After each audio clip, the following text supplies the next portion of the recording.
Gall bladder stone, पित्त की थैली की पथरी। फ्रेंड्स, ये एक ऐसी कंडीशन है कि अगर आपको गाल ब्लैडर स्टोन है और आप ये वीडियो देख रहे हैं तो आप समझ जाएंगे कि ये थोड़ा सा पैनिक सिचुएशन हो जाती है, क्योंकि जब भी डायग्नोज होता है किसी को कि गाल ब्लैडर स्टोन है या आपकी पित्त की थैली के अंदर पथरी है, तो आप जब इसके ट्रीटमेंट पार्ट के लिए कांटेक्ट करते हैं अपने डॉक्टर साहब से, तो आपको एडवाइस किया जाता है कि भाई आप इसके लिए सर्जरी करवा लीजिए। और कई बार कुछ इमरजेंसी सिचुएशन में कहा जाता है कि तुरंत सर्जरी करवाएं, और अदरवाइज जो है ज्यादातर केस में यही एडवाइस किया जाता है कि अभी कोई इमरजेंसी नहीं है, लेकिन आप जो है आगे चल के आपको सर्जरी तो करवानी ही पड़ेगी। वहीं आप जानते हैं कि होम्योपैथी के अंदर बहुत ही अच्छी अच्छी मेडिसिन आती है जो आपके गाल ब्लैडर स्टोन मतलब पित्त की थैली की पथरी के अंदर आपको फायदा दे सकती है। और हमने पहले भी काफी कुछ सक्सेस स्टोरीज विद रिपोर्ट्स आपको कॉन्फिडेंस देने के लिए शेयर किए हमारे यूट्यूब चैनल और इंस्टा आईडी पे, जिससे आपको एक विश्वास मिल सके कि हाँ, गाल ब्लैडर स्टोन में हमेशा सर्जरी की जरूरत नहीं होती है, होम्योपैथिक मेडिसिन से भी आपको बहुत अच्छा फायदा हो सकता है। फ्रेंड्स, आज एक बार फिर मैं आपके साथ कुछ रिपोर्ट शेयर कर रहा हूं जो रिसेंटली हमारे क्लिनिक पर फायदा मिला गाल ब्लैडर स्टोन में एक पेशेंट्स को। इन रिपोर्ट्स के अंदर आप देख सकते हैं, जो पहली रिपोर्ट है 6/11/2024 की, उसमें आप इंप्रेशन में देख सकते हैं कोलोलिथेसिस लिखा हुआ है और ऊपर गाल ब्लैडर में लिखा हुआ है 13 mm कैलकुलस इन जीबी ल्यूमेन, मतलब इनके गाल ब्लैडर में 13 mm की पथरी है। हमने इनका ट्रीटमेंट स्टार्ट किया, साथ में इनको एडवाइस किया डाइट की, गाल ब्लैडर स्टोन में डाइट बहुत इंपॉर्टेंट रोल है, आपको क्या खाना है और क्या नहीं खाना है, और उसके साथ होम्योपैथिक मेडिसिन दी।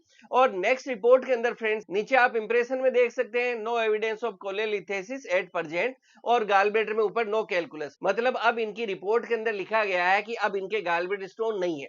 फ्रेंड्स, ये सारी सक्सेस स्टोरी रिपोर्ट्स आपको इसलिए शेयर कर रहे हैं कि एक कॉन्फिडेंस मिल सके कि अगर आपको भी गाल ब्लैडर स्टोन मतलब पित्त की थैली के अंदर पथरी है तो घबराने की जरूरत नहीं है। आप भी प्रॉपर होम्योपैथिक ट्रीटमेंट लें और हो सकता है आपको भी सर्जरी नहीं करवानी पड़े। यहाँ देखिए, समझने वाली बात जो है वो ये है, मैंने अभी बात की कि इनको हमने मेडिसिन भी दी और साथ में डाइट के ऊपर भी बात की कि आपको डाइट में क्या खाना चाहिए और क्या नहीं खाना चाहिए, ये बहुत इंपॉर्टेंट है। तो आज की वीडियो में हम लोग बात करने वाले हैं कि डाइट के अंदर जो है गाल ब्लैडर स्टोन में आपकी क्या डाइट होनी चाहिए। इस डाइट को समझने से पहले एक बेसिक कॉन्सेप्ट समझ लें कि आपकी बॉडी के अंदर गाल ब्लैडर का क्या रोल है और ये पथरी किस चीज की बनती है। हमारे शरीर के अंदर आप जानते हैं एक लीवर होता है और इस लीवर से एक जूस निकलता है जिसको हम कहते हैं बाइल जूस। बाइल जूस को हिंदी में पित्त का रस भी कहा जाता है। और फ्रेंड्स, लीवर से जो बाइल जूस निकलता है ये जाकर आपके गाल ब्लैडर में स्टोर यानी इकट्ठा होता है। और जब भी आप कोई चिकनाट, फैटी या ऑयली फूड खाते हैं या रिच फूड खाते हैं तो आपके गाल ब्लैडर से ये बाइल रिलीज होता है जो स्मॉल इंटेस्टिन यानी आपकी आंतों में जाता है। और जो आप चिकनाट या जो गरिष्ठ भोजन लेते हैं उसको हजम करने का काम ये बाइल जूस करता है। लेकिन वो लोग जिनकी बॉडी के अंदर गाल ब्लैडर में स्टोन बन गया है, उन लोगों के अंदर बाइल जूस प्रॉपर्ली सीक्रेट नहीं हो पाता, जिसके कारण उनको ग्रीस्ट या तेलीय भोजन जब भी लेंगे तो उनको डाइजेस्ट करने में दिक्कत आएगी। बस यही समझने वाली बात है और इसी के अकॉर्डिंगली आगे की डाइट है जो हम डिस्कस करने वाले। तो सबसे पहले हम समझ लेते हैं कि आपको क्या नहीं खाना चाहिए, ज्यादा इंपॉर्टेंट है। तो आपको जो नहीं खाना चाहिए उसके अंदर है वो कोई भी चीज जिसके अंदर तेल है, चिकनाट है या बहुत ज्यादा मसालेदार चीज है, जो गरिष्ठ भोजन है वो आपको अवॉइड करना है। जैसे आपको परांठा, पूड़ी या रोटी के ऊपर घी लेके खाते हैं तो वो आपको बंद कर देना चाहिए। आपको घी, तेल या मक्खन नहीं खाना चाहिए। इसी तरह से कोई भी चीज जो फ्राइड होती है, तली हुई होती है, जैसे पकोड़े, समोसे, कचौरी, इन सब का आपको परहेज करना चाहिए। आपको फ्रेंच फ्राइज नहीं खानी चाहिए, या खाने पीने की वो चीजें जिनमें बहुत ज्यादा तेल होता है जैसे मूंगफली, तिल, उनका भी आपको परहेज करना चाहिए।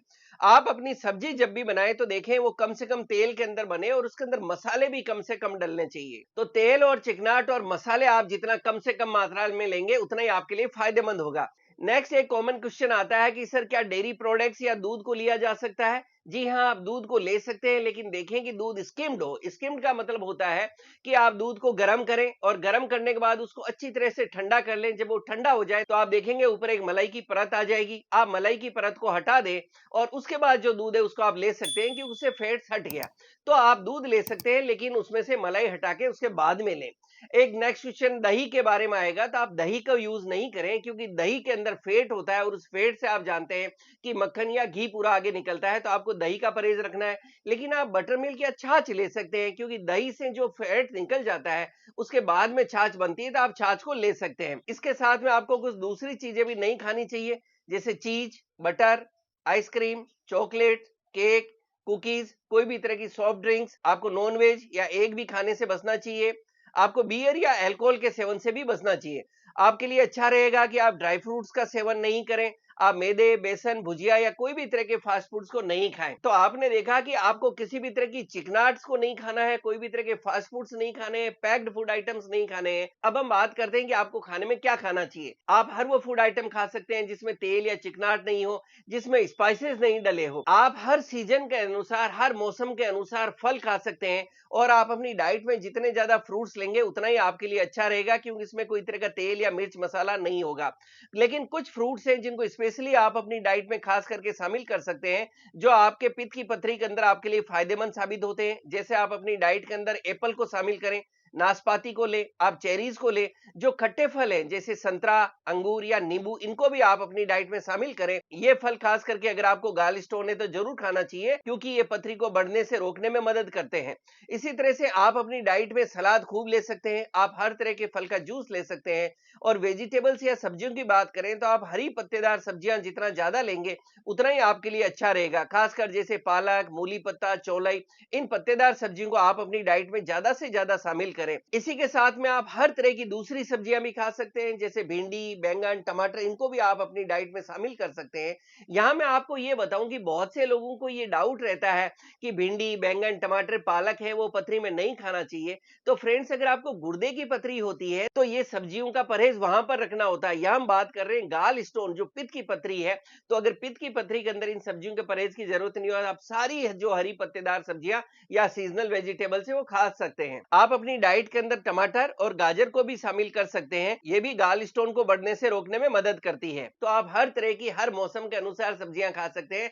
बस यहाँ ध्यान रखने वाली बात यह है कि जो आपकी सब्जी बने उसमें तेल कम से कम डला हो और मसाले कम से कम डले हो। एक बहुत ही कॉमन डाइट जो इंडियन घरों में रहती है वो है दालें और चावल। तो यहाँ अच्छी बात यह है कि अगर आपको पित्त की पथरी है तो आप सारी दालें खा सकते हैं और आप चावल भी अपनी डाइट में शामिल कर सकते हैं। लेकिन ध्यान रखने वाली वापस वही बात है कि दाल के अंदर कम से कम तेल हो और मसाले कम से कम हो। तो फ्रेंड्स, आज के वीडियो में हमने कोशिश की है कि जिस तरह से होम्योपैथिक मेडिसिन का गाल स्टोन के अंदर इंपॉर्टेंट रोल है, उसी तरह से आपकी डाइट का भी इंपॉर्टेंट रोल है कि आप डाइट में क्या खाएं और क्या नहीं खाएं। तो मुझे पूरा विश्वास है कि अगर आपको गॉलब्लैडर स्टोन है तो आप इस डाइट को फॉलो करें और होम्योपैथिक मेडिसिन लें। तो जैसा हमने शुरू के अंदर बात की, एक रिपोर्ट शेयर की, इस तरह से आपको भी अच्छा फायदा मिल सके। Thank you so much.